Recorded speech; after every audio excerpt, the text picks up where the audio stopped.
Let's talk about RFK Geraldo Rivera. You and the president discussed how you will honor the Constitution. How can you trust President Trump to honor the Constitution when he was a sore loser last time and defied the Constitution, defied the constitutional succession, and attempted to basically stay in power despite the fact that he had lost the election? So how can you, is this the person you're making common cause to seek the Constitution? I'm going to stop in there real quick. They keep parroting this. He tried to stay in power despite losing the election, right? This constant parroting of that fact is so silly to me. Something bad happens 3 years ago. Everyone tells you you're crazy. Don't talk about that. You're banned from all platforms for saying anything about the election or vaccine or whatever. And then like a few years later, we find out that it's all true and it all happened. But now we're so beyond the point of being able to do anything about it, it doesn't matter anymore.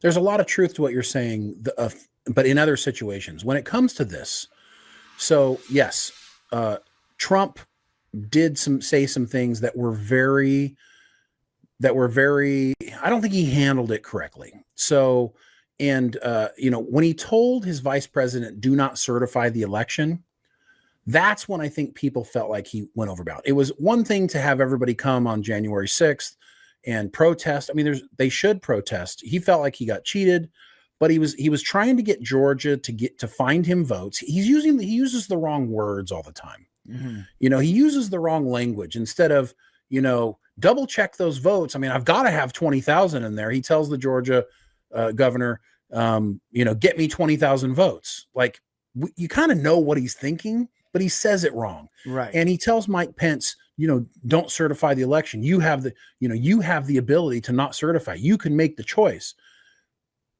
Nobody likes any of that he said. Right. Nobody likes it because he had at least none of it's come out, any actual evidence, even though people may have cheated on a large scale. There's no actual physical evidence that's been brought forward to the American people on it. Right. And Donald Trump doesn't like to lose, guys. He doesn't. But I do think he's learned a lot since that happened. And I think he understands the mistakes that he made in that situation. But did he really feel cheated? Yeah. So Geraldo Rivera doesn't like Trump because of this. He was supporting Trump, I think, before this happened. He doesn't like him because he now thinks, well, what happens? Will he not leave? And so Trump did this. If he comes back in, people are like, well, he's not going to want to leave power. Right? He didn't want to leave power last time because he felt like he got cheated. He just didn't handle it properly. So now everything, all the rhetoric and everything, but most people are never going to hear what Trump says because they don't care. They're angry. They hate him now. So they're not going to listen to him. You can tell he's learned his lesson. Right. This is not a guy who's going to try to run for 4 years and then find a way to continue to be, our next dictator. It's just not going to happen. I agree with President Trump on many things that he did during the last administration.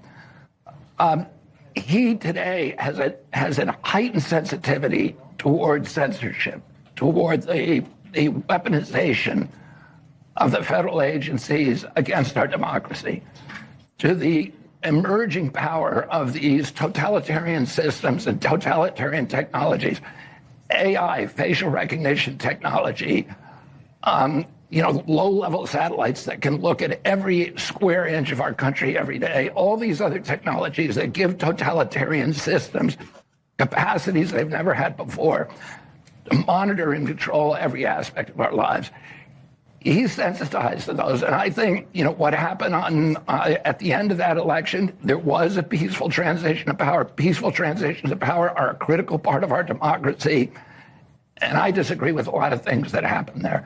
I think the attacks on our Constitution over the last 4 years have eclipsed anything that happened on January 4th. I think the censorship is the largest threat to American democracy today. Fair enough.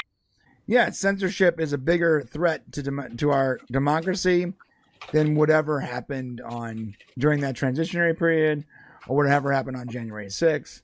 I really like what RFK Jr. says here because he's basically saying no matter what you think Trump did that was bad, he eventually did transition when they told him you're out, you lost. And he went through all of his resources. He didn't cling to his chair screaming, "I'm not leaving. You can't take me out." He didn't. Mm-hmm. He said, "Okay, I'm no longer the president."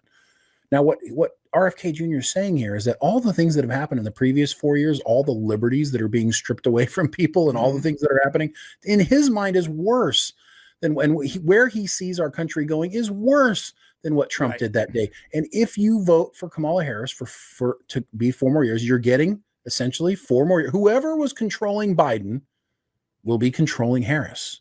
Right. It's going to be the same, if not more of the same thing. And if you want the same 4 years you've had the last 4 years, then congratulations, vote for her. But I don't want the same 4 years.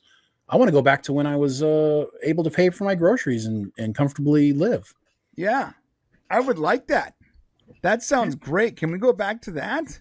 Please. Can we go back to a time where like it made sense to operate a business